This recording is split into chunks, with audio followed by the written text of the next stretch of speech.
오늘 주보의 제목이 설교 없는 예배 없는 주일. 좀 이상하죠? 이 지금 반점만 나와서 그런 겁니다. 설교 없는 예배와 예배 없는 주일이 올 수 있다, 이런 제목입니다. 너무 길어가지고 줄여놓은 겁니다.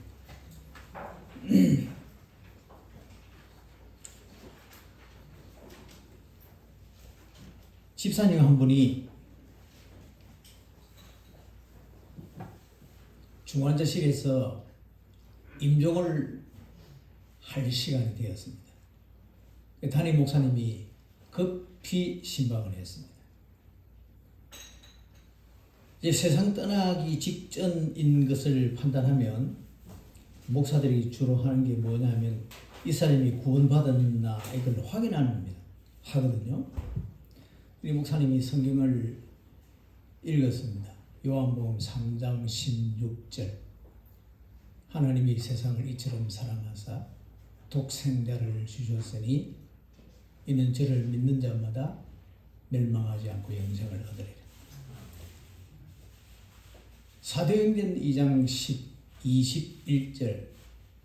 누구든지 주의 이름을 부르는 자는 구원을 얻으리라. 로마서 10장 9절. 사람 앞에서 입으로 나를 시인하면 구원을 얻으리라. 여러분, 아주 중요한 성경 구절들이거든요. 여러분, 자기 교회 집사인데 그거 모르겠습니까? 그렇지만 이제 지금 세상을 떠나는 시간이기 때문에 이 성경 구절을 딱 읽어주면서 믿느냐 모르는 겁니다. 그래, 주님이 정말 당신의 구주신 것을 믿느냐 확인을 하고, 그리고 마지막이니까 그를 축복 기도를 하고, 그리고 우리 하나님 집에서 만납시다 이랬습니다. 근데 뜻밖의 이 집사님이, 목사님, 제가 오늘 목사님의 설교를 처음 들었습니다. 너무 놀란 겁니다. 왜냐하면 주일이 되면 이 집사님이 맨 앞자리에 오는 겁니다. 맨 앞자리에 혼자 딱 앉는 겁니다.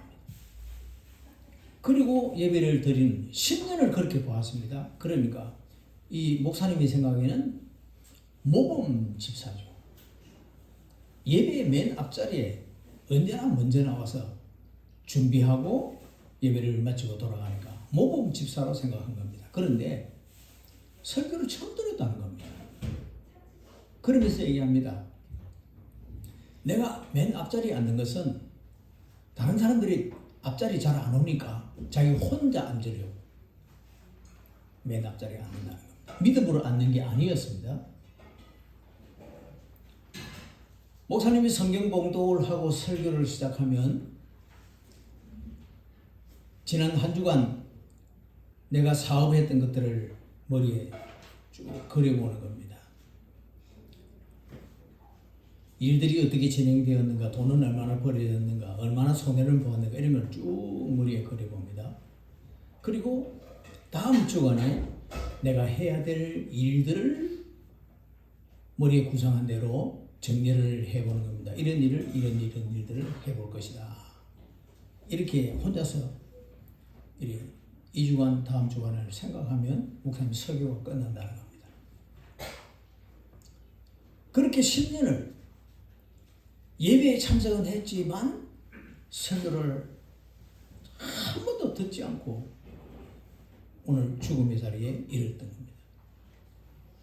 이 사람에게는 이제 예배를 통해서 설교를 듣는 일은 없는 겁니다. 이제 기회가 없어진 거죠.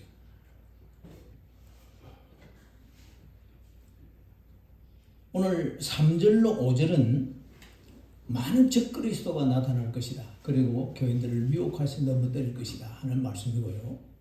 20절부터 24절은 큰 환란이 올 것인데 이 환란이 왔을 때 도망을 해야 되는데 그 도망하는 일이 겨울에나 안식일에 되지 않도록 기도하라 그랬거든요. 겨울이 되지 않도록, 겨울에 도망치는 일이 없도록 기도하라는 말입니다. 여러분, 겨울은 얼어 죽는 일입니다. 여러분 도망을 칠 때 뭐 살림살이를 가지고 도망갑니까? 맨몸으로 도망치잖아요. 얼어 죽을 수 있다는 얘기입니다. 안식일에 도망가지 않도록 기도하라는 말은 여러분 우리 교인에게 이 안식일 주일은 하나님의 말씀으로 내가 영생의 양식을 먹는 날입니다. 굶주리게 된다는 겁니다.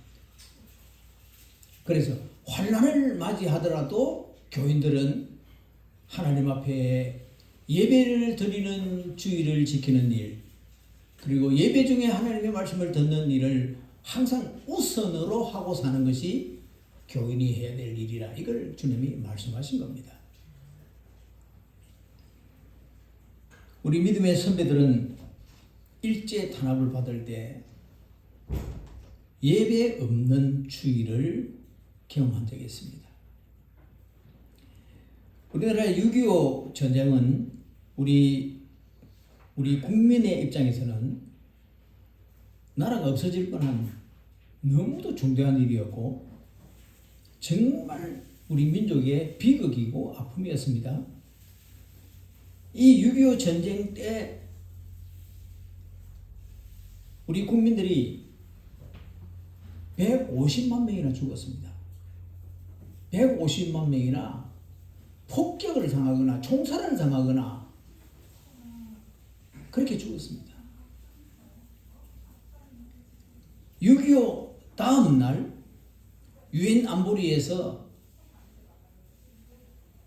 북쪽을 침범하고 있는 소련 군대와 북한 군대를 철수해라 이런 결의를 했습니다. 여러분 유엔이 이런 결의를 해도 그들은 듣지 않았습니다. 침략자들은 원래 듣지 않는 겁니다. 그래서 28일 날 6월 28일 수요일 오전 10시에 안보리는 유엔군을 파병하도록 결정을 한 겁니다. 그래서 16개 나라의 군대들이 우리 대한민국에 와서 전쟁을 대신해 준 거죠. 6월 29일 금요일 유엔군 사령관인 메가더 장군이 우리나라 수원에 도착을 했습니다. 그리고 9월 15일 인천 상륙작전이 성공을 했습니다. 그리고 28일에 빼앗겼던 서울을 수복했습니다. 6.25 당일이 주일이었고요.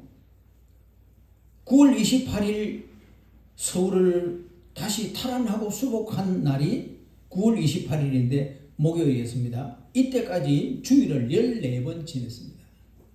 주일 14번을 지나는 동안 서울의 교회들과 서울 이남에 있는 충청북도까지의 교회들이 주일을 14번이나 도망을 친다고 예배를 못 드렸습니다.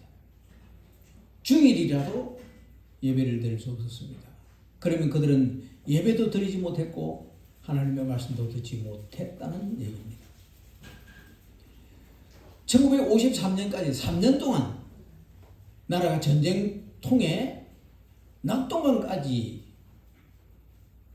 이 북한군들 그리고 중공군들이 밀려 내려오는 바람에 여러분 3년 동안 우리 한국교회는 예배를 못 드린 것이 맞습니다. 예배를 드렸다면 그들은 숨어서 드렸거나 아니면 전쟁 피해를 입지 않는 어떤 지역에서는 그렇게 할 수 있었겠죠. 그러나 대부분의 우리나라 땅은 전쟁통에 있었기 때문에 예배를 드리지 못했고 말씀을 듣지 못했습니다. 여러분, 저는 교역을 시작해서 마칠 때까지 딱 50년 걸렸는데 50년 만에 제가 은퇴를 했습니다. 수백 편의 설교를 제가 했는데 아직도 설교를 마무리를 못한 것이 아직도 완성하지 못한 설교가 하나 있는데 오늘 이 설교입니다.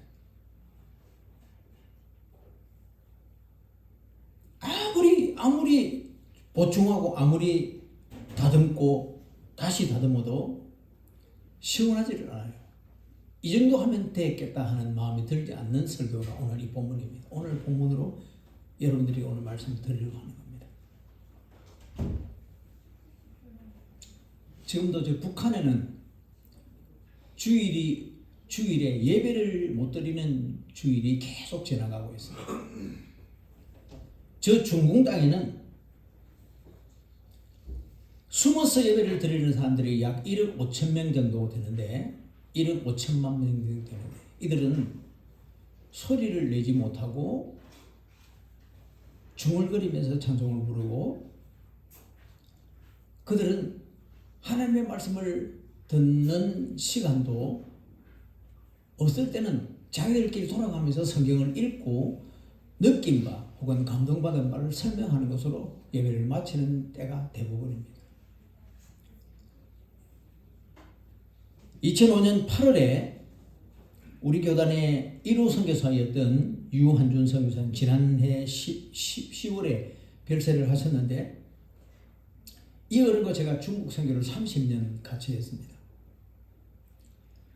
상해의 그 변두리 교인의 한 집에 우리 지도자들 약 30명을 모아놓고 교육을 하는 시간에 주일을 맞이해서 예배를 드렸습니다. 사도신경을 고백하고 사회자가 시편을 낭독하는데 다 울음바다가 됐습니다. 소리를 내서 찬송을 부를 수가 없기 때문에 그분이 혼자서 약간 큰 소리로 시편을 낭독하는 것으로 찬송가를 대신한 겁니다. 그리고 선교사님이 예수는 그리스도라는 제목으로 설교를 하고 288장 오늘 우리 찬송 제가 이 찬송을 얘기를 안 했는데 오늘 목사님이 이걸 선택했네요. 288장 예수는 나를 나의 구주 삼고 하는 이 가사를 설교하는 목사님이 중국 사람들이 예배는요 중국 사람들의 곡이 하나 있습니다. 그 곡에다가 모든 찬송가를 다 붙여서 같이 부르는 그런 곡이 하나 있습니다. 그 곡을 붙여서 288장 찬송가 1절을 목사님이 부르는 겁니다. 예배에 참석했던 우리가 다 같이 그 찬송을 부르는데 저는 견디다 못해서 울음이 터졌습니다. 근데 아무도 돌아보지 않습니다. 왜냐하면 전부 다 울고 있었기 때문입니다. 저는 그때 두 가지를 생각한 겁니다. 하나님께서 우리 한국의 교회의 촛대를 여기로 옮겨 놓은 것이 아닌가. 그래서 너무 슬프다 하는 생각이 드는 겁니다. 그리고 또 하나는 우리 한국교회 교인들은 지금 잠자고 있다 이런 생각이 드는 겁니다. 지금 이들은 소리를 제대로 내지 못하고 예배를 드리고 말씀을 들으면서 찬송을 부르면서 눈물을 흘리면서 이렇게 안타까운 심령으로 예배를 드리는데 우리 한국교회는 예배 시간이 너무 자유롭고 경건은 어디 갔는지 없고 하나님의 말씀 사모하는 자보다는 그저 시간이 지나가기를 기다리고 설교 길게 한다고 짜증내고 여러분 오늘 목사님이 이 고심 목사를 소개했는데 여러분 고심 목사의 특징이 뭔지 아십니까? 설교 길게 하는 겁니다.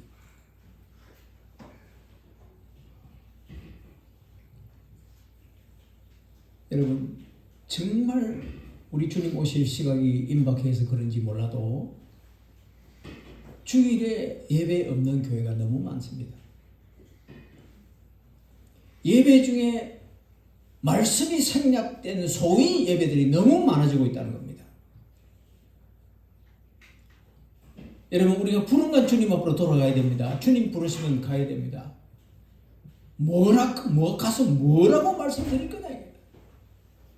주일을 어떻게 지켰느냐 그럴 때 무슨 말씀으로 주님께 대답할 것이며 네가 주일에 하나님 앞에 예배를 드리면서 말씀을 들었는데 그 말씀을 어느 정도로 네가 기억하고 있느냐 어떻게 말씀을 실천하느냐 물으시면 대답해야 될 것입니다.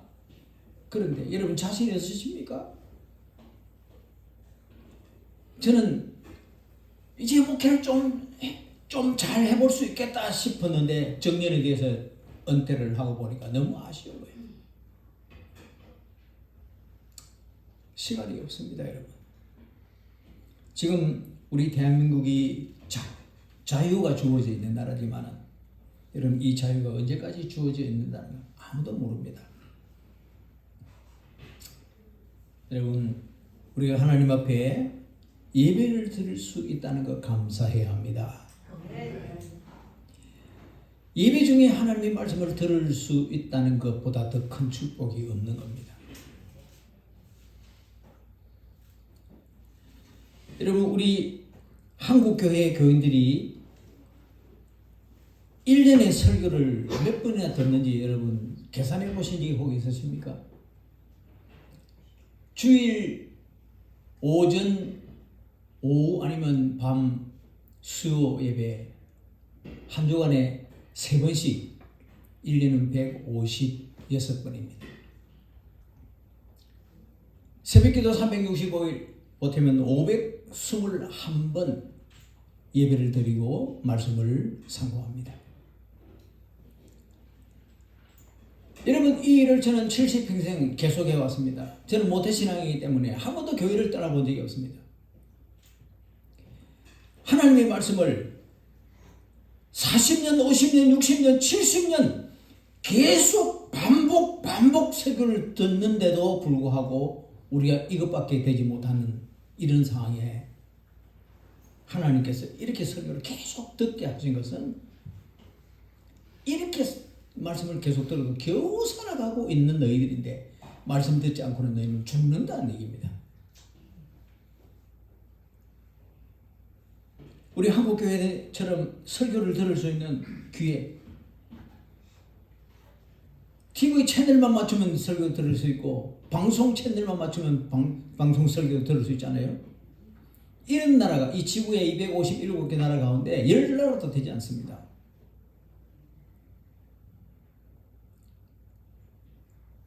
우리 하나님의 말씀을 목사님들은 경청하라 그러잖아요. 경청. 여러분 그 경자가요. 경건할 경자 경청과 기울 경자 경청이란 두 가지 말이 있습니다. 저는 기운다는 말, 기울 경자를 써서 귀를 기울여 말씀을 들으라. 저는 이렇게 우리 교인들에게 가르쳐야 합니다.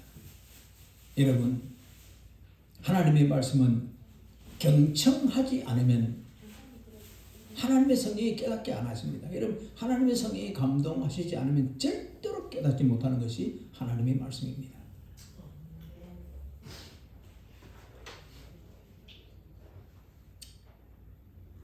저 전라도 지방에 아주 유명한 판사가 한 분 있었습니다. 김홍석이라고 하는 판사님이신데 1915년생이고 1965년 3월 6일 별세된 분입니다. 이분이 항상 재판할 때 자기 이 옆에 단에 율법전서와 성경을 같이 나란히 놓고 재판을 한다는 그 특징이 있는 분입니다. 어느 부부가 집에 장롱을 하나 샀는데 장롱을 어디다 놓을 것이냐를 가지고 다투다가 이혼하도록 참 별사는 다 했죠. 이혼 소송에 대해서 이분이 재판을 하게 되었습니다. 그리고 이분은 특징이 그렇습니다. 재판할 때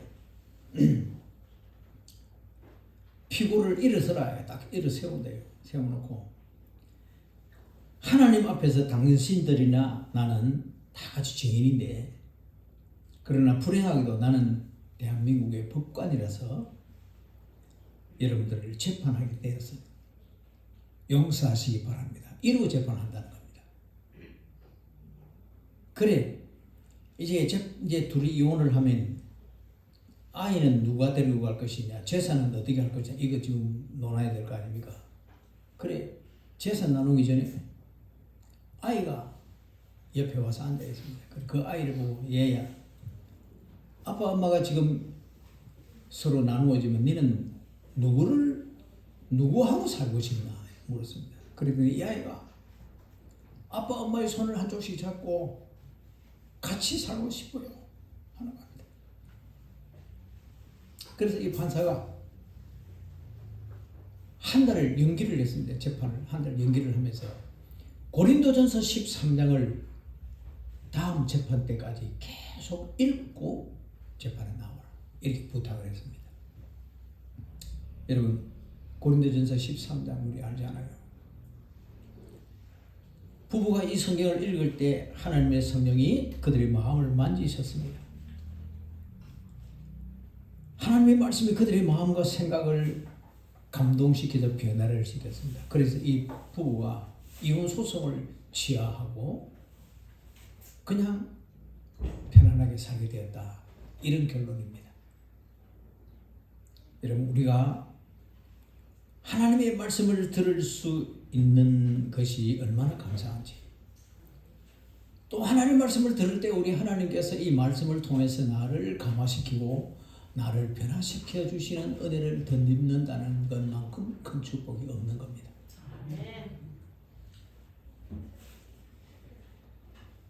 예배 없는 주일, 설교 없는 예배가 오면 어떻게 되는가? 요한복음 4장 23절에 하나님은 자기에게 예배하는 자를 찾는다 하였고, 마태복음 4장 4절에 우리 주님이 하신 말씀입니다. 사람이 떡으로만 살 것이 아니요 하나님 입으로 나오는 모든 말씀으로 살 것이래요. 모든 말씀으로 산다가 아니고 모든 말씀으로 살 것이다. 살아야 된다. 이 말입니다. 하나님 앞에 예배를 드리고 살아야 되고 말씀대로 살아야 된다 하는 것이 하나님이 우리에게 하신 말씀인데, 예배를 드리지 못하는 주일, 설교가 없는 예배, 여러분 우리에게 이런 일은 큰 환난으로 온다고 얘기했습니다. 예배를 드리지 못하고 말씀을 듣지 못한다면 우리의 심령은 줄이고 목마르게 될 것이고 우리 마음의 평안과 기쁨은 없어질 것이고, 예배를 못 드리고 말씀을 못 들으면 우리의 영역과 우리의 영안이 어두워지는 겁니다. 잠언 29장 18절에 묵시가 없으면 백성이 방자에 행한다. 근데 이 방자란 말은요, 풀어놓아서 지 마음대로 살아라, 풀어놓는다 그 말입니다. 이 묵시를 꿈이라고도 해석했습니다. 꿈이 없는 사람은 제 멋대로 살다가 망한다는 얘기입니다. 이게 말씀이 가르치는 하나님 백성들에게 말씀대로 살지 않으면 망한다고 경고한 하나님의 말씀이었습니다. 주일에 예배를 드릴 수 없다, 내가 예배에 참석했는데 하나님 말씀이 없다, 그러면 그는 떠나가야 됩니다. 다른 교회로 떠나가야 됩니다. 말씀이 있는 교회를 찾아가야 하는 겁니다. 아멘. 주일을 제대로 지킬 수 있는 교회를 찾아가야 하는 겁니다. 아멘. 여러분, 저는 지난 마지막 주간에 모교회 수련회에 참석을 했습니다. 전교인 수련회에 참석했습니다. 첫 시간부터 마지막 시간까지 금, 토, 일 주일 오전 예배까지를 밖에서 펜션을 빌려서 예배를 드리는 것으로, 여러분 그 3일 동안에 5분 설교, 10분 설교 이 두 개밖에 없었습니다. 나머지는 전부 오락이었습니다. 여러분, 우리 한국교회가 지금 주일 예배와 예배의 말씀이 없어지는 것으로 무너지고 있습니다. 말씀 대신 철학을 말하고 도덕을 말하고 윤리를 말하는, 여러분 도덕과 윤리는 불교가 우리보다 앞서고 있습니다. 천주교도 우리보다도 더 나은 윤리를 가르치고 있습니다. 은혜 대신에 사람의 계산, 그리고 불의와 불법과 하나님을 두려워하지 않고 사람을 좋아하는 것이 보편화되어져 있는 것이 이 교회의 현상들입니다. 여러분이 섬기는 교회는 어떤지는 잘 모르겠습니다. 만약에 그런 부분이 보이거든 떠나야 합니다. 은혜로운 교회를 만드는데 여러분이 힘써 노력을 해보시고 그래도 안 되거든 떠나가야 하는 겁니다. 그래야 여러분이 사는 겁니다. 서울시의 대형 교회들 목사들, 이들 중에는 공산 사상이 들어있는 목사가 너무 많습니다. 여러분 금번에 대통령 선거 보셨죠? 저는 누구를 탓하려고 말하는 것이 아닙니다. 지금 우리나라가 이 모양이 된 것은 우리 한국교회 책임입니다. 우리 한국교회를 시작했던 우리 어른들이 나라를 설립한다더랍니다. 하나님의 말씀 토대 위에 국회가 시작할 때 이승만 대통령이 대통령이면서 이 강단에 서지 않고 아랫자리에 내렸었습니다. 각하 올라오십시오. 그럴 때 아니요, 나는 장로입니다. 그는 하나님 앞에 축복기도 하고 우리 국회가 시작되었고 우리나라가 시작이 되었습니다. 그런데 지금 공산 사상을 가진 목회자들이 서울 시내에 너무 많다는 겁니다.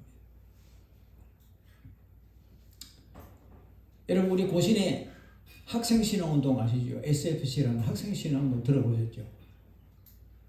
교파를 초월해서 이 단체만큼 신앙으로 사는 학생들 단체가 없다 하는 칭찬을 들어왔습니다.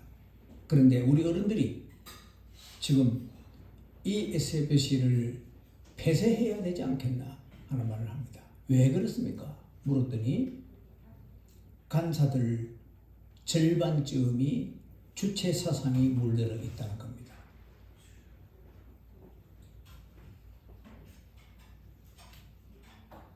더 무서운 것은 지금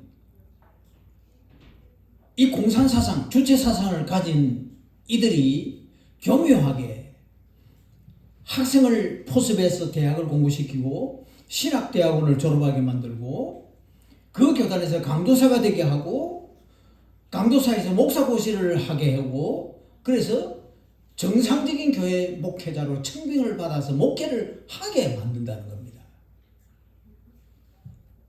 지금 10만 명이나 되는 우리 한국의 목사들 가운데 20%라는 20%. 주체 사상을 가진 목사들이 20%. 여러분, 하나님만 아시지 우리는 못 알아봅니다. 절대로 못 알아봅니다.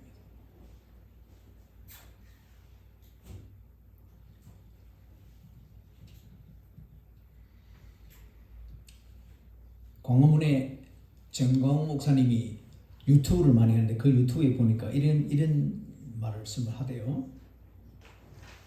서울 시내 모 목사들 이러면서 나는 이름을 알지만 여기에 밝히지 않는다 하고 그들이 북한에 가면 다 자기 아이들이 있다는 겁니다. 여러분, 하도 지저분한 얘기를 해서 제가 말 안 합니다. 이런 상황, 이렇게 우리 한국교회가 무너지고 있는 중입니다. 이런 소위 목사들이 설교를 이렇게 합니다. 21세기인 오늘의 강단에서 교인은 주일날 여행하지 말아라, 주일은 가게 문도 열지 말아라, 주일날 상거래 하지 말라고 이런 설교를 하는 목사들이 얼마나 많은지 모릅니다. 이렇게 설교를 한다니까. 여러분, 지금 이게 현실입니다. 주일 예배에 하나님의 말씀을 전하는 목회, 말씀을 전하는 목회자, 말씀이 전해지는 교회, 희귀해져가고 있다는 것.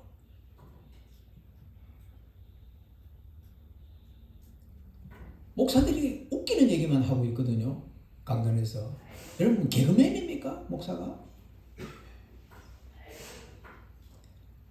아니, 얘기하다 보면 웃은 얘기 나올 수도 있습니다. 그러나 그게 주가 되면 아니잖아요. 그런데 그거를 가지고 성경을 양념치듯이 가미를 해가면서 교회들 귀를 즐겁게 해주는 일들을 강단에서 하고 있다 이겁니다.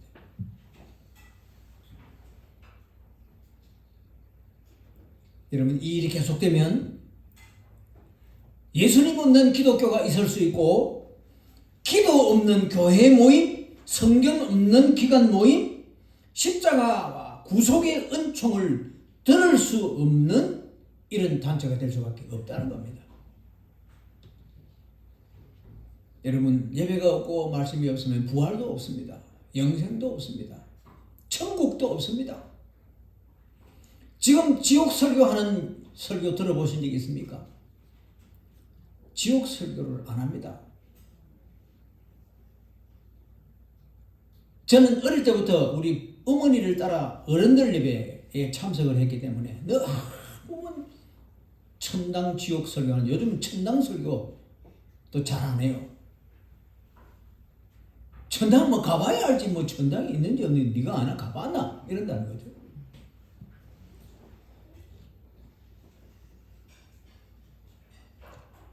예배 없는 주일과 설교 없는 예배가 교회 예배에, 교회 안에 이렇게 침투해 들어오기 시작하면 마침내 이 교회는 무너지게 되는데, 이것을 큰 혼란이라 하였습니다. 역사가 요세푸스가 주 70년에 6월절, 예루살렘에서 6월절 절기를 지키려고 전국에서 유대인들이 모여들었을 때 침공해 와서 110만 명이 죽었습니다. 예루살렘에서 하루에 110만 명이 죽었습니다. 젖먹이 아이들 30만 명이 죽었다는 거예요. 젖먹이 아이들요, 다리를 이렇게 다리를 잡아가지고 애를 들고 돌벽에다가 때려서 머리를 깨뜨려 죽이는 일을 그들이 자행했습니다. 주 70년에 우리 주님이 성천하시고 35년 후에 이 일이 일어난 겁니다. 제자들이 물었습니다. 이런 일이 언제 일어나게 되겠습니까? 그럴 때 우리 주님이 예고를 한 것이죠. 천체의 기근과 지진이 일어날 것이고 난리와 난리의 소문이 날 것이다. 그러나 아직도 끝은 아니다. 그러나 이건 징조다. 곧 임하게 될 것이다. 설명하는 겁니다.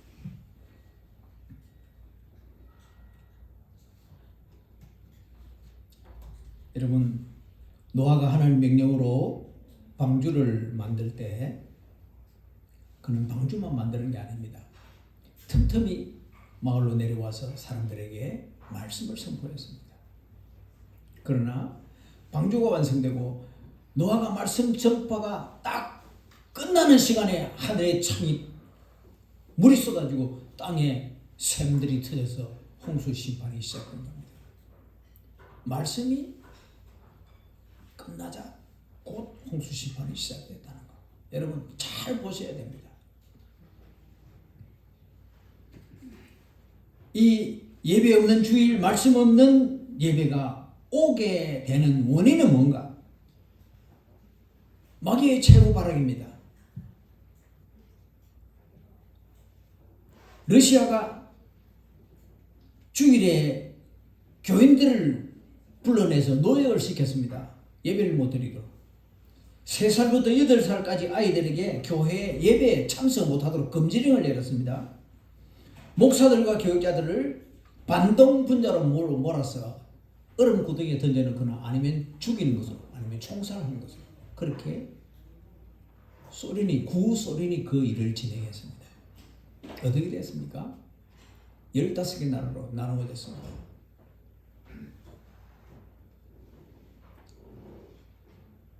예배 없는 주일과 말씀 없는 예배가 오게 하는 원인이 마귀의 최후 수단이기도 하고, 두 번째는 우리 교인들이 하나님의 말씀을 박대하는 겁니다. 여러분, 교인들이 하나님의 말씀을 읽지 않습니다. 생각 안 합니다. 요즘은 들고 다니지도 않습니다. 신방을 가보면요, 휴대폰을 꺼내놓고 있는 겁니다. 휴대폰에서 성경을 찾아서. 여러분, 그 휴대폰에 있는 성경이 아니란 말이 아닙니다. 우리가 교인이라면 최소한 하나님 앞에서 기본적인 예의는 지켜야 될 것 아닙니까? 그게 예배 아니겠어요? 기본도 안 되는 자세를 가지고 무슨 예배를 드린단 말입니까?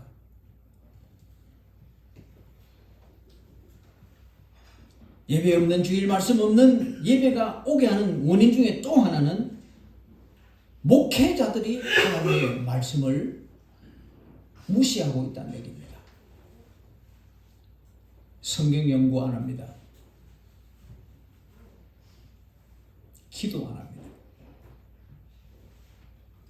교인들의 죄를 책망하지 않습니다. 지옥 얘기를 안 합니다.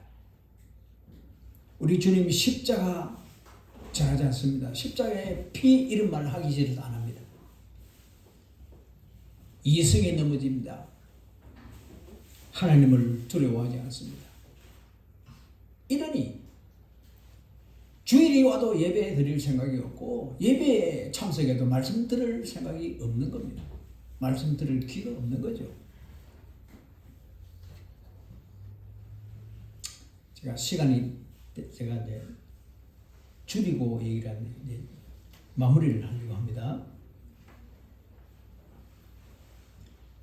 예배 없는 주일, 설교 없는 예배가 오지 않도록 힘써야 될 일은 무엇인가?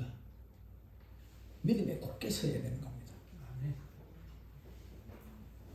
베드로전서 4장 7절 만물의 마지막이 가까웠으니 그러므로 너희는 정신을 차리고 근신하여 기도하라. 이게 정신을 차리라. 여러분 정신 안 차리면 아무것도 못합니다. 넘어져 있으면 야 정신 차리라 정신 차리라. 왜 그럽니까? 정신을 못 차리면 죽는 거니까 깨워야 된다는 거죠. 여러분 정신 차리지 않고는 믿음을 못 지킵니다. 우리 하나님의 교회 모이는 일에 힘써야 합니다. 목사님들을 위해서 기도해 드려야 됩니다. 여러분 담임 목사님 그리고 교회 사역자들을 위해서 기도해 주시는 분들을 손 한번 들어보세요. 아무도 안 드네. 예. 오늘 안 드신 분도 손 드시고 반드시 기도해 주시기 바랍니다. 왜냐하면 여러분들이 사는 길입니다.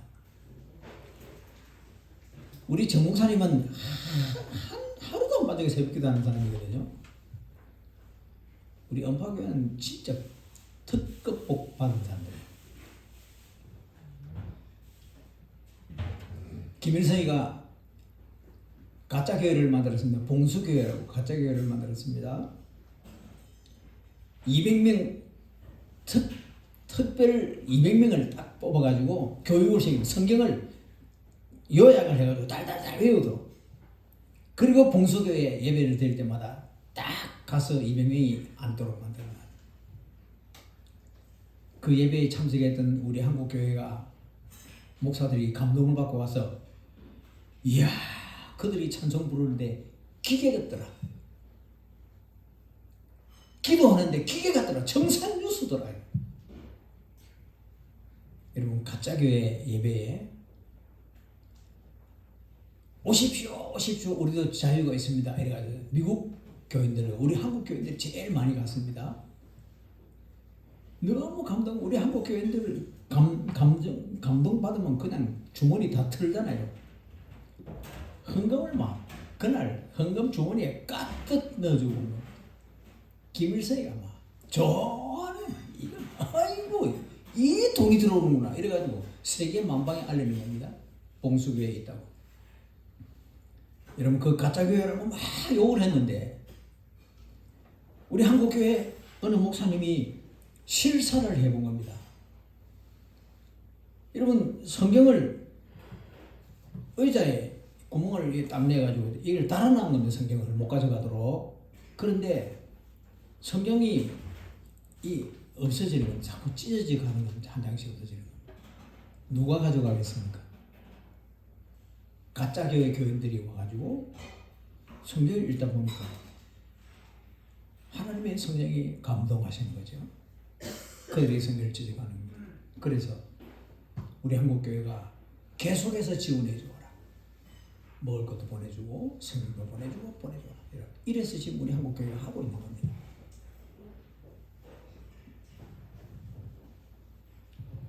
김일성만 모르는 거죠. 지금 김정은만 모릅니다. 하나님의 성령이 말씀으로 역사하는 줄 아무도 모른다는 거예요. 여러분 말씀 듣지 않으면 우리는 살아날 수 없습니다. 말씀이 나를 살립니다. 말씀이 내 생명을 영생의 사람으로 살아갈 수 있도록 내게 영의 양식인 겁니다. 이걸 먹지 않고는 절대로 내 영이 새롭게 될 수 없고 풍성이 될 수 없고 밝아질 수 없는 겁니다. 여러분 주일 잘 지키도록 그리고 예배 중에 하나님 말씀을 반드시 듣도록 여러분 기도 결심하고 이래서 하나님 앞에 복된 정말 사명자들로서 충성을 다하시다가 주님 앞에 서게 되는 여러분들 다 되시기를 주의 이름으로 축원합니다. 기도하겠습니다.